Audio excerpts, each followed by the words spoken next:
Okay, so we're back. I just checked the video like that. Then, in a way, I'm glad I reviewed that first video because we were at seventh grade, right? So, but I missed out a couple of things that it hit me while I was watching the video.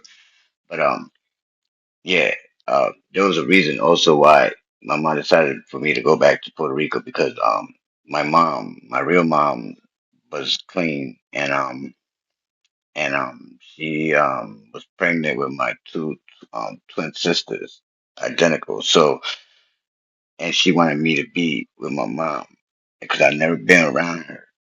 So my mom sent me that summer to be with my mom, and that was the first time I was around my mom, Camelia.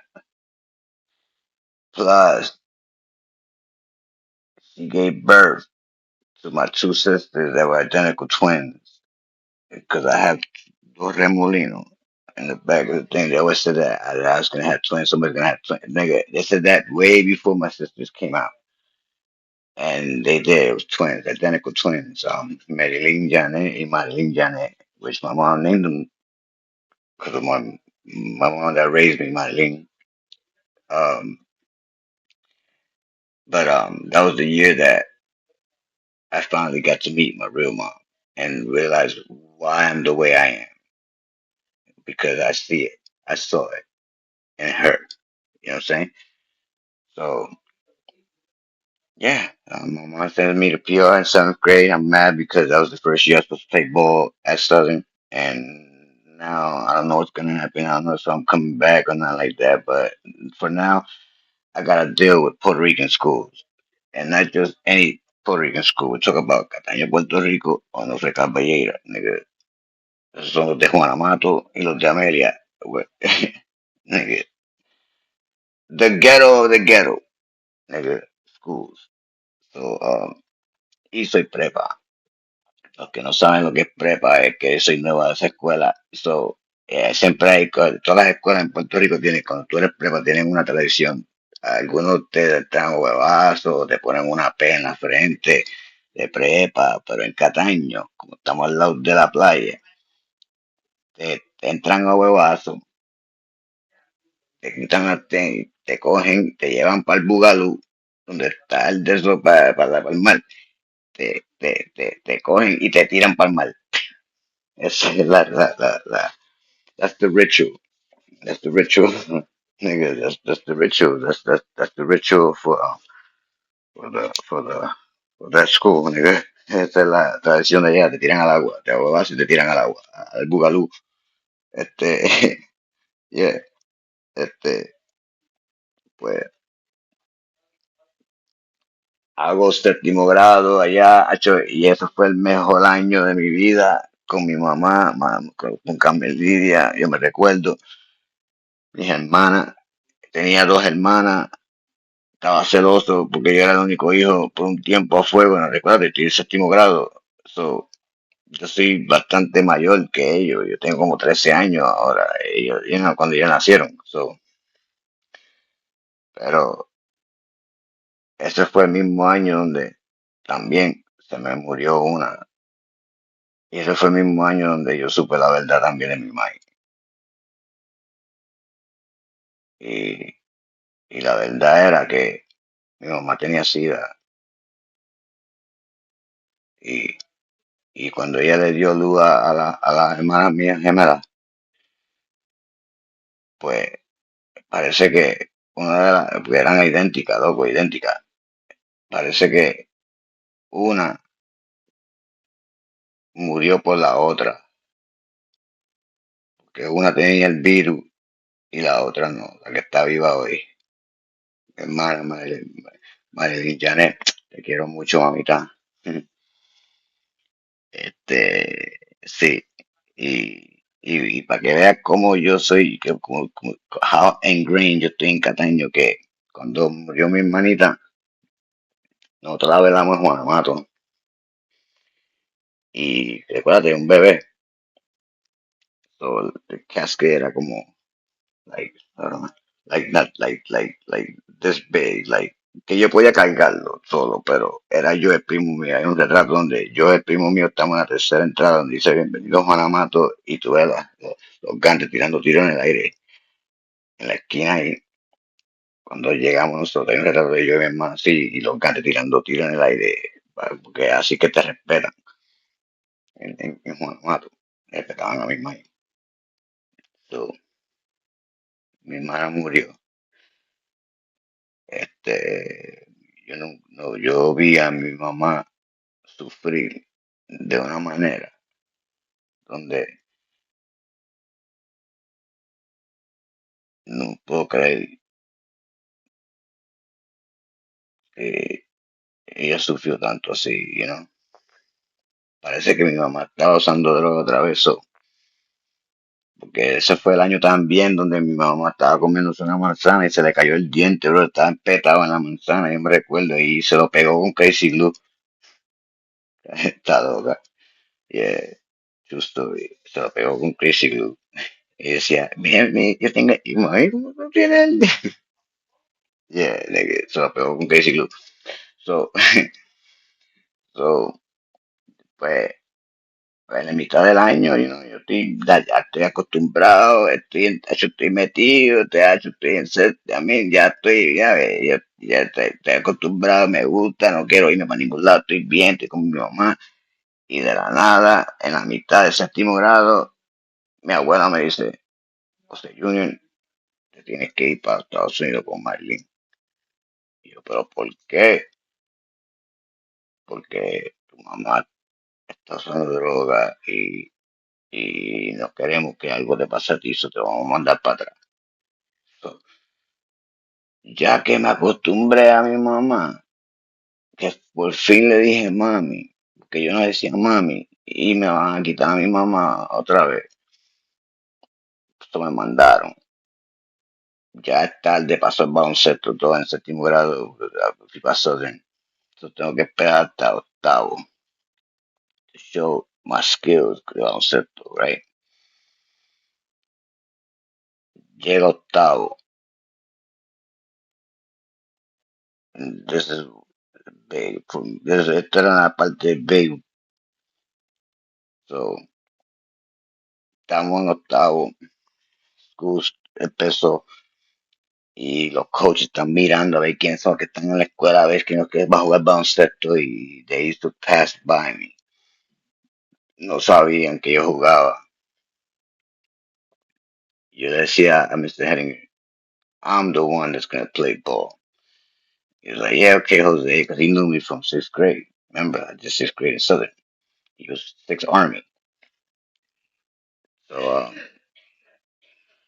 so tryouts come, and and Hettinger, back then middle school sports was big in Reading. You know what I'm saying? So Southern haven't won a championship in a while. So Mr. Hettinger realized we had a good team, and but he put me at two guard instead of putting me at point, which I was a starter. I wasn't bitching like that, but in his offense, the two guard didn't do much. The point did with the small forward who was Jesse Flammer. He do a pick and roll, right? Um, he put my boy Anthony Green. At the time, we didn't like each other, but at the moment, he put Anthony Green. And what happened was, which is true, I'm not talking shit, and don't get mad at me.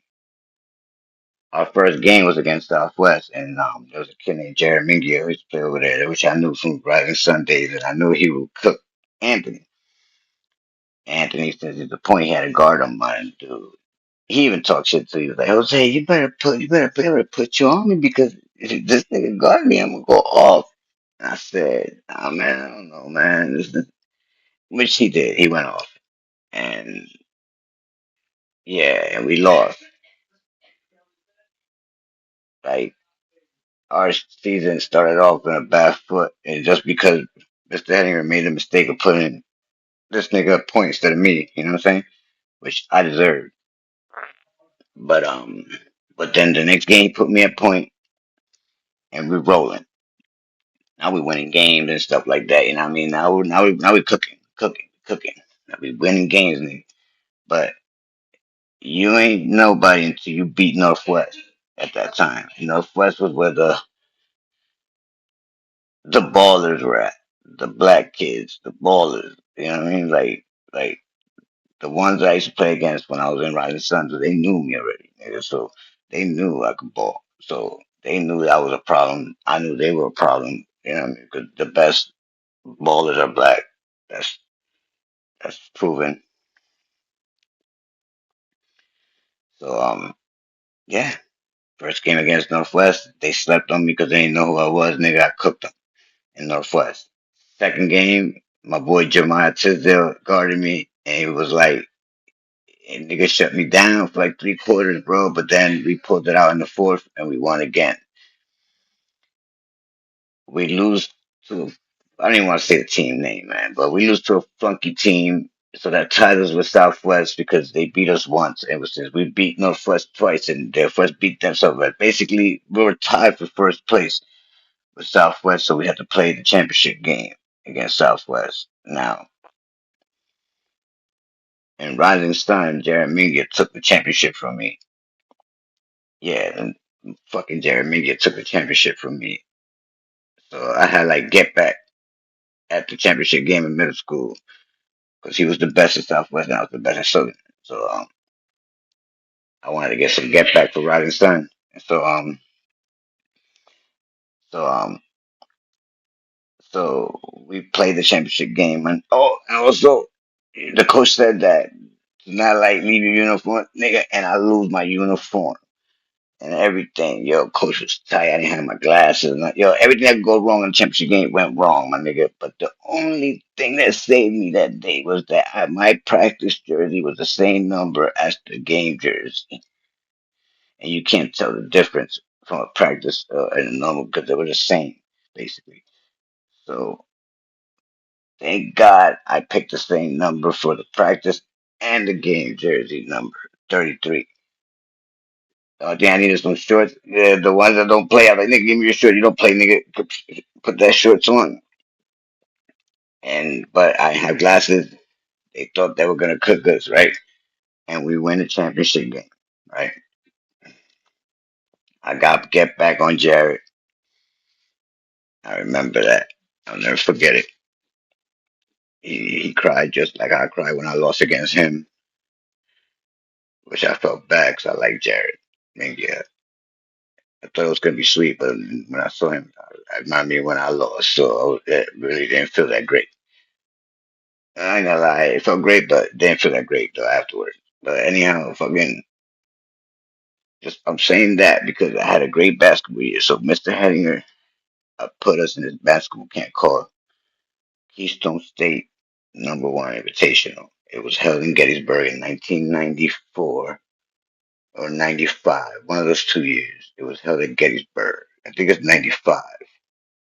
If I'm pretty sure, like the summer of 95.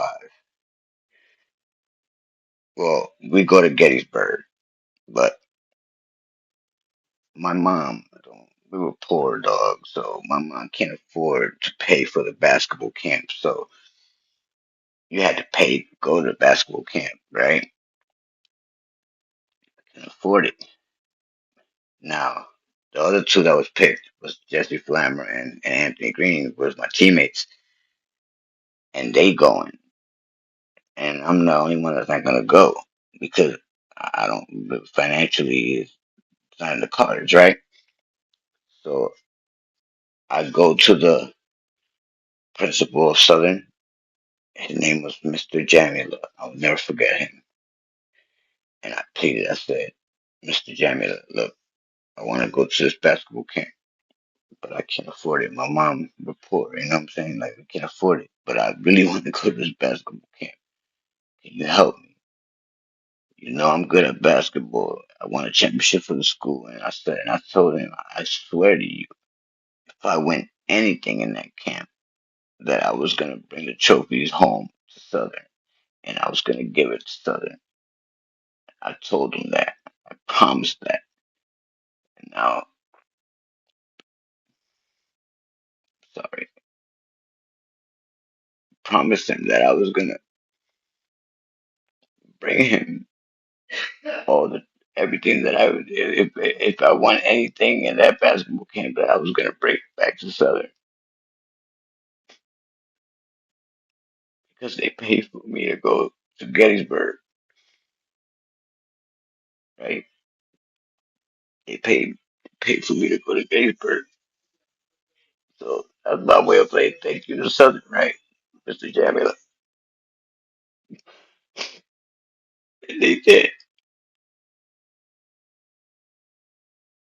They paid. They paid my basketball camp and Jesse Flammer's dad with Anthony Green's dad picked me up and they took me to Gettysburg. Uh, so I'm happy, right? I'm in Gettysburg. I'm happy. And the season started. You know, me camp started. It was two divisions. I was in eighth grade, so we was in the NCAA division, and they had an NBA. That was the high schoolers. You know what I'm saying? Like the division, right? So, okay, my division will be the NCAA division, which you know, what I mean, the best eighth graders, the whole Eastern, from New York, from Maine to the whole Eastern. So, okay, that's what we're fighting for, to be the best, right? So we go, we get there, and I didn't know about Getty's. Remember, I'm bodyguard for PR, right? I didn't know that Gettysburg was like Gettysburg. You know what I'm saying? And I didn't know that it was haunted either. And I have a story about a ghost and everything, bro. But anyhow, I'll come. But we stayed at the college, Gettysburg College. That was our basketball camp. It's called Keystone State #1 Invitational, right? So then pays for my thing, and then start, and then our team didn't start hot. It did not. Our team was not mashing. We were losing games. Like, yo, we stunk it up, and I'm like, yo, what the hell? I promised I was gonna bring these trophies home. This and that. It's not going good. The two people that went from my town, I'm not gonna keep saying it, but the two people that went from my town, they didn't talk to me. We were in the same floor. We didn't even talk to each other. Like they were, like they hated my guts, which I understand. I was a little dick, and not dick, but just we were different. They had their little ways. I had my way. Um, yeah, they were not. They weren't talking to me or nothing like that. You know what I mean? And I was by myself the whole time until one of my teammates was from the same floor and realized that he was from New York, which I forgot his name, man. Black boy, his brother was there too. And I remember he was like, "Oh snap, Jose, you in the same floor as me? Come on, man." He was my teammate. And I'm like, "Yo, what's that?" And he's like, "Yo, I thought that was like your people." This stuff. I'm like, nah, they don't. Yeah, I told them the situation, how they don't like me. They're like, "Oh man, that's bad, man." So then I become friends with this kid from New York. They had a brother there. He was in my team, Georgetown, in Gettysburg. So we end the regular season. The regular season, we're like in last, think not last place, but like second to last. And I find out that it's just like the college tournament. That whatever happens in the whatever happens in the regular season doesn't matter once the tournament starts because everybody starts 0-0. I didn't know that, so that gave me hope right there for the get. So I was like, I gathered my team. I remember the coach too. He was from my area. He was proud that I'm from Reading, Pennsylvania and shit. You know what I mean?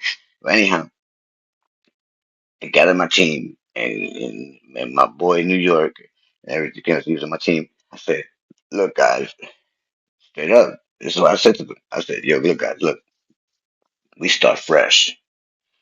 I know we had a bad this and that, but we got all those kinks out. Now we know how we play. We should be able to take this tournament if we play the way we play and no selfishness. Like, let's get it out the way. Nigga, I'm the star. My nigga New York is the rebounder. This nigga's you know what I mean? Like, yo, know your role. Let's do it. No egos. Let's do it. And let's win. My nigga, we caught fire. Now remember, we're second to last. So the first team we play is the second ranked team. You know, tournament bracket. All right. So we play the second ranked team from the get, and we beat them, dog. Like, like, we take it. And I sprained both my ankles in the first game.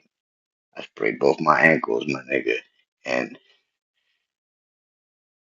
and I thought it was like over. I'm like, shit, is it over? Like, nah, I just gotta get my ankles warmed up. So the next morning when we had to like play the next game, I wake up mad early to run on it on 6 o'clock.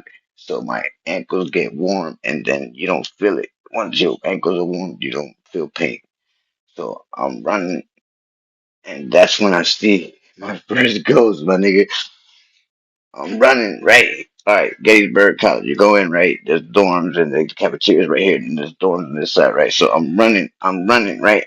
On the side, like it goes like that, right? And then the courts are over there, right? So you go, I'm running, and I see like this little girl with a dress, like skipping and smiling and laughing and skipping in the field. I'm like, what the fuck? What the hell? And then watch how she was dressed like Victorian age clothes and shit. I'm like, yo, what the fuck? Why is that little girl start putting on money? Now I'm at the basketball. I go to the where the basketball court is at, and I can't find a ball. And I'm by myself. There's nobody up at 6 o'clock in the morning. Everybody's sleeping. Nobody's gonna wake up till like 7 something. You know what I'm saying? So I can't find a ball where I could like practice, like do my movements. You know. So I decided to play without the ball. And the little girl kept looking inside like this, and like laughing, looking inside. I'm like, yo. When I go, she disappeared. I'm like, yo, she playing games for that. She didn't know more after that. But it was a ghost. But anyhow, that was my experience. So now I'm playing without the ball because I can't find a ball. And out of nowhere, a door opens, and he caught me doing one of these like fast movements, like quick. And he was like, "Yo, what are you doing here?" I said to him, "I'm practicing without the ball because I can't find a ball." He was like, "For real? How do you know that?" I said, "My coach taught me that." He says, "If you can't find a ball like that, you can still keep your mind sharp if you practice without the ball. Because, you know, the only thing I got to keep is my mind sharp." He was like, "What's your name?" I was like, "Jose Rodriguez." He said, "I'm going to call you Hammer." Because he caught me doing this thing and it looked like Hennessy Hammer like that. I ain't like the nickname, but that's why he called me. He said he's going to call me Hammer. So he said he's going to be watching my games. So now we're in the second round. And my team was like, "Yo, you okay? Jose? You can play?" I was like, "Yeah, I can play. We're good. Let's do this." And we played a team. We blew out. And we played third round. And the other team, they had like just one good player. And the coach said, "Jose, guard him. Destroy him." And which I did. We beat them. and then we played Jesse Flammer's team, and we eliminate them. Now we're in the semifinals. Now this is the one game that we could have lost. We could have gone anyway because it was one of those games where the league kept going back and forth, or tied, or back and forth, tied, back and forth, back and forth, tied. One of those games that's tight and it's like the last shot. Whoever gets the last shot. It went three overtimes, bro. And my boy New York, the black boy that took me in, my nigga, at the third final overtime, at the end, grabbed the rebound and laid it up, my nigga. And we won by one, yo.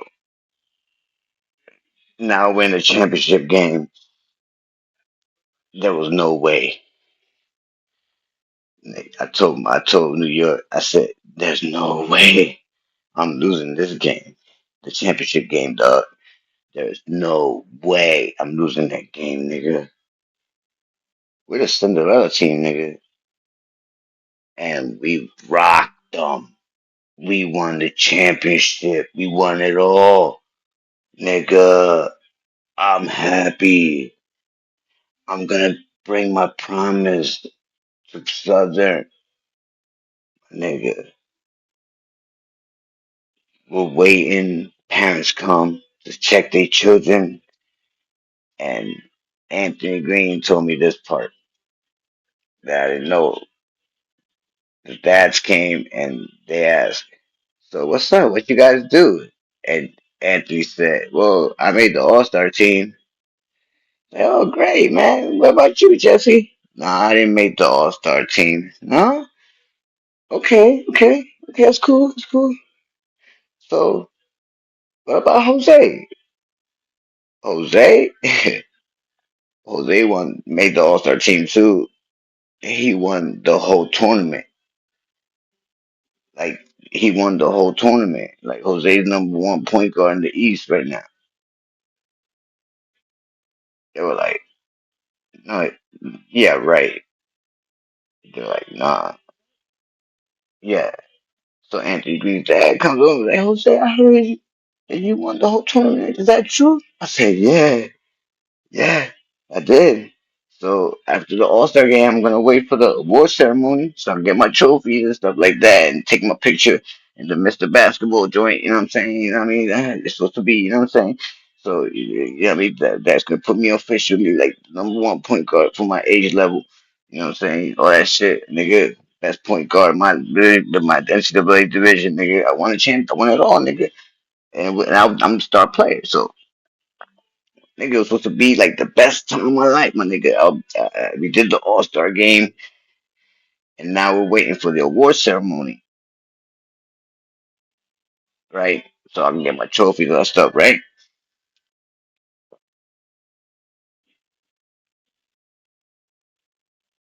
Now, I don't have a ride. My ride is my boy's dad, Jesse Flammer's dad. He decides he don't want to wait for the award ceremony. Either we go home now, or you stay behind. I'm like, what? Why? Look, I can't leave. I gotta wait for the award ceremony. I gotta get my accolades. Like they're not gonna believe me if I won this stuff. If I don't bring nothing back home. Like my nigga, like you just it takes like an hour. Like we need to wait. And they're like, dog, I'm not waiting. Like it's just in here. Got their bags, nigga. Go get your bag now and we leave it right now. If not, you're staying behind, my nigga. If I was to stay behind, my mom finds out that she had to find a way for me to go home. She was gonna beat the crap out of me, my nigga. They used to hit you back then. So I was scared, nigga. And I'm like, please, I begged her, like, please don't do this to me, nigga. Like, I want my trophies, like, I want my accolades, like, please, like, just stay. It's only an hour, like, please, no. You got 5 minutes. Either you go get your stuff or you stay behind, my nigga. My nigga, crying the whole way, nigga. the whole way, nigga. I packed up my shit. Packed up my shit, my nigga. And never went to the war ceremony. Never received my trophies. Never got my accolades, man. My flowers as the number one point guard for my age division in the Eastern Conference, in the Eastern side of the United States. I missed it. The team photo and everything. I missed it. I have no proof. I never got my trophies. Best boy got none. I never got none of that. I missed the award ceremony.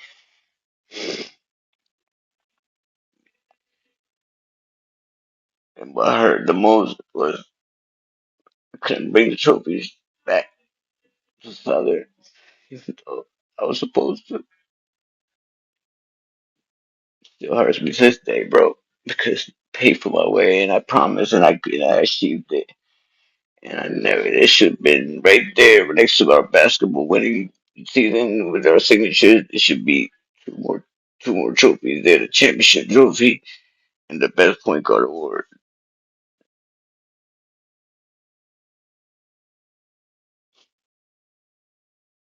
And of course, nobody's gonna believe me because I got nothing proof. So I took that one, right? We tried all these years trying to see if they. Well, anyhow, that happened. So now I'm in ninth grade, my first year in high at the high school, really high, and and my mom again decides that I gotta leave. I gotta go back to PR because my mom is dying of AIDS. Remember, seventh grade, find out she had AIDS. Now in ninth grade, she's dying. She's in a wheelchair and all that shit. She can't. She used to walk like this. Like, you know what I mean, it was bad, my nigga. And that's where I'm gonna pick it up, coming back to right now. I gotta get myself together, and I'm thirsty as shit. So you was gonna be a blip. We pick it up again after the whole basketball camp thing. We're in ninth grade now, right? And I had to go back to Puerto Rico, which is another big story. It's getting bigger. It's gonna get bigger and bigger after this. Like accolades, things that I've done that are incredible. So this is the next one, ninth grade, Puerto Rico, with sports coming soon.